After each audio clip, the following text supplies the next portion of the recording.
What is up guys? It's me, Kea and Janelle. So for today's video ay biglang nag-aya si Janelle pumuntang Mount Balagbag. And ako naman tong si Go, wala nang patumpik-tumpik pa kasi sobrang init dito sa Pilipinas. Kakarating lang din pala ni Janelle galing school and biglaan siya nag-aya pumuntang Mount Balagbag. Grabe guys, nakakailang voice record na ako dito hindi na save and sana ma-save na to. Gustong gusto kasi lumubog ni Janelle sa swimming pool and gusto ko din naman kahit papano kasi ang init nga dito sa Pilipinas. After ng ilang bagyong dumating, init naman yung dinala ng panahon. Grabe, sobrang saya.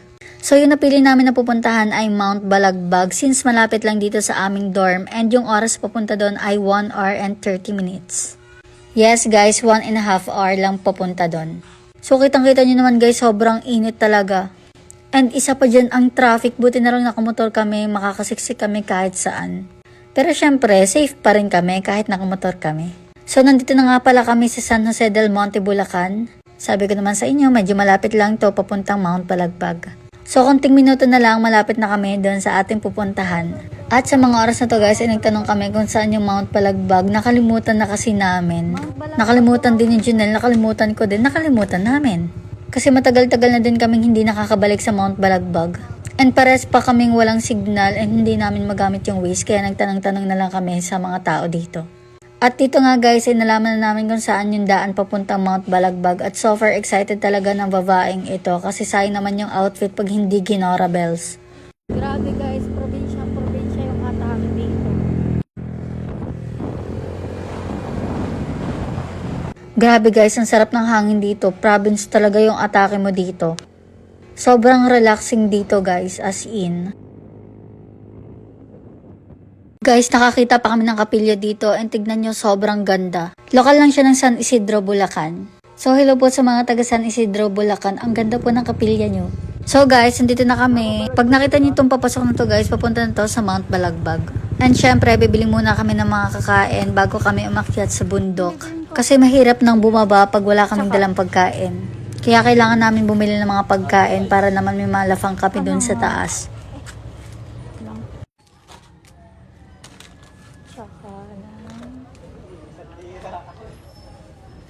Fishda. Magkano tayo yung fishda sa inyo? 30 fishda.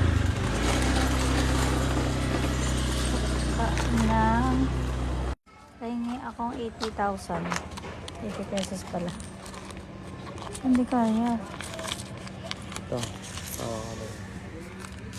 50. Yan, dito yan. Kaya na guys, nandito na kami sa bumili muna kami dito sa tindahan bago kami umakyat. Nira mo yung oyster sauce. Para ano yan? Okay.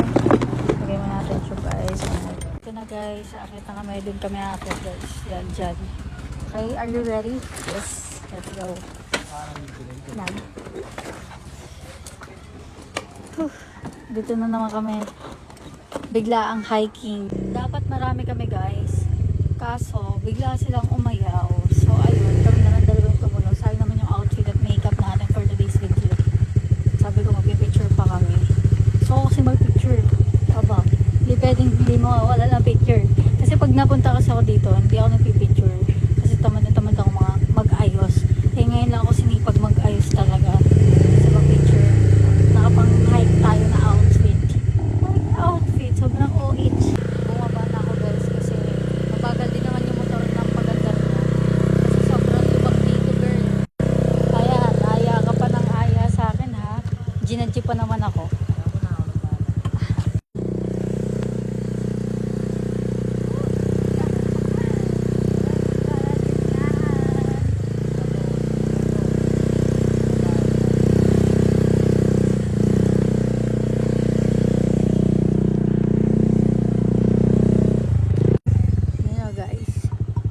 Suffer Lubak ng mga person. Dito gusto ni Janelle eh. Gaslight pa ata dito. Oh. Grabe. Grabe, buti hindi na ulan. Kasi mahirap pag umulan, delikado. Mapapauwi talaga agad. Update ko na lang kayo guys pag aakyat na kami. Ha! Suffer, hirap mag-video kaya.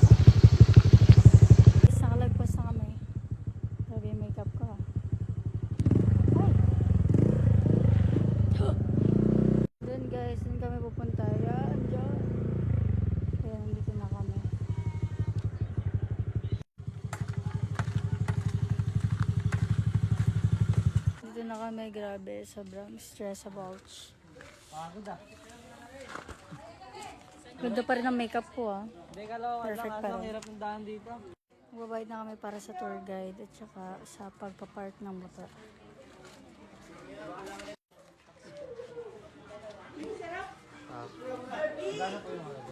So, akit na kami. Asikasuhin lang muna namin yung gamit. Dadalhin namin. And then, akit na kami. This is it, Pansit. 15 minutes daw nandun na sa taas. Wala, 15 minutes. Di ko yun kaya. Charis, kakayanin. Okay, akit na kami. Ay, nako. Diyos ko po. Gusto ni General Niva. Lakbak pa ah. So, guys, dun kami pupunta. Diyos ko po. Ate, ilang minuto papunta doon? 25 to 30 minutes. Ay, 25 to 30 minutes daw. Grade niyo, medyo na ba? Okay. Guys, third guide na. Ate. Safe naman po yung motor doon ah. Barangay yan, sir eh. Okay ka pa dyan? Kaya pa lang pala pupunta doon. Ayan. Yes. Solo flight daw natin. Meron lang kagabi, sir, kung may ikat kagabi na hindi ang ano. Pero may umakit na. Lang, Tanaw. Saan po yung Tanaw? Diyan din? Pas pa po. Sa pinaka-tok-tok. Medyo gitna.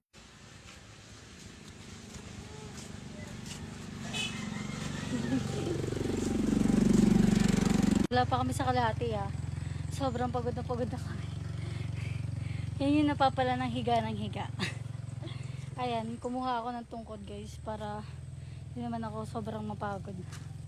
Pahinga lang kami ng mga 1 minute. Si ate, ang lakas ni ate. Ito yung tubig natin. Andyan. Kailangan namin to para lumakas yung paa namin. Tama, mali. Tama.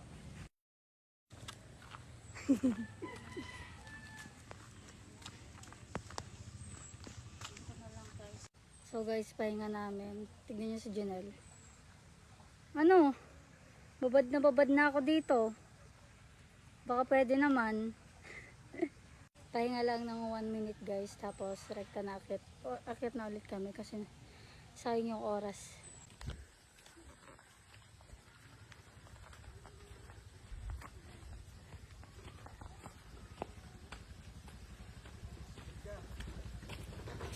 Grabe guys, sobrang pagod na talaga ang babaeng ito.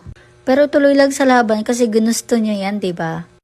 Guys, hindi na kami sa Queen Bee.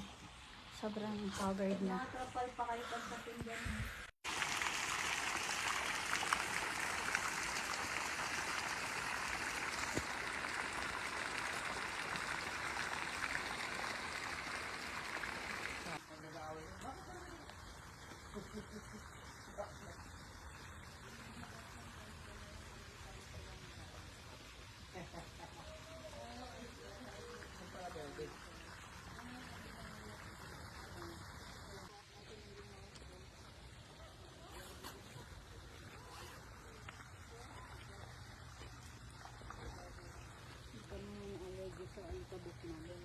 Hindi naman po.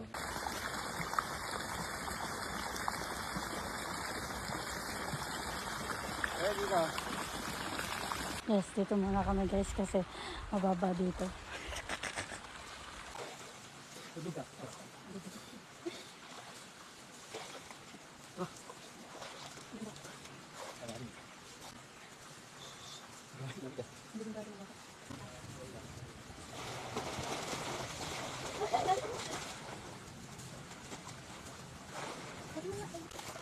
Tent lang kami guys kasi puno na yung mga room dito. And gusto namin dito guys kasi maganda dito yung view.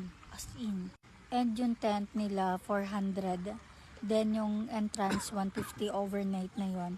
And yung mga yan, yung mga room na yan guys, nasa 400 lang din yan. And yung ibang malalaking room, nasa 800 to 1K mahigit. Ganun. Naunahan lang kami guys kasi nakabook pala sila. Eh kami walk-in lang. Hindi namin alam na booking pala ang kinembero. Kailangan ganun. Wag lang sana uulan kasi mahirap. Mababasa tayo. Hindi waterproof yung ating tent. So guys, nagpe-prepare na ako ng mga kain. Guys, actually hindi kami pala prepare. Kasi kukunti lang yung mga nadala namin pagkain. Bumili lang kami ng 30 pulang itlog. Tapos dilata, isa. Tapos yung kanin namin siguro 2 cup lang. Tapos, ito, seaweed. Ito lang yung dinala ko. And then, yung cheese, mayonnaise. Tapos, 2 cheese. Tapos, chichirya. Mga chichirya natin. 2 malaki lang na ganito. Tapos, ayun lang yung pagkain na hindi talaga prepared kasi nga biglaan nga din. Tapos, pero may mga bilhin naman ng mga pagkain dito. Gutom na kami, bilhin na lang kami dun. So guys, kaon na tayo. Kimchi. Ay, seaweed pala, seaweed. Pukuti pa yung cheese. Hindi bukas ah. Shit. So, anong oras pasok bukas? Akala ko rin bukas. Kaya sabi ko, Gina, di ako alam ko lang may pasok pati isang bukas tayo. Ano na yung mahal? So, alam ko rin ko na bukas.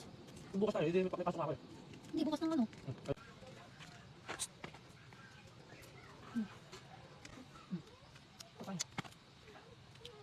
Parang pangit ng gano'n ito. Bakit lang?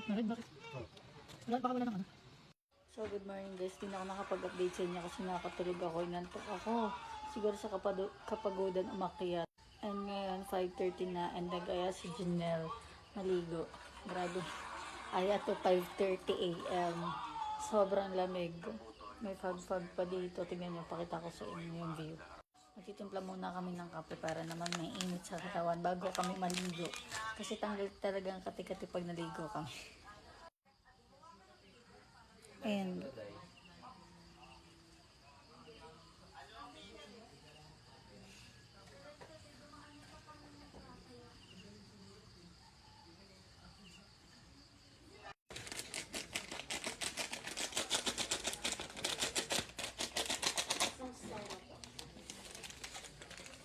guys, tignan niyo yung view. Super ganda.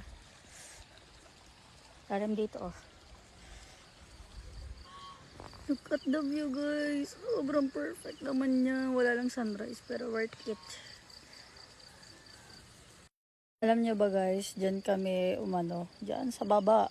Hanggang dito pag-akyat. Sobrang pagod talaga. Buti nga nasimento eh, no? Kahit pa paano. Kaya nga eh. Dito sa part na to nakasemento pero yung iba nakaano na Ito lang. na yung block na eh. Tapos doon kami naligo nung dati. Doon kami napunta sa Black Rock. Ngayon dito lang kami sa Queen Bee.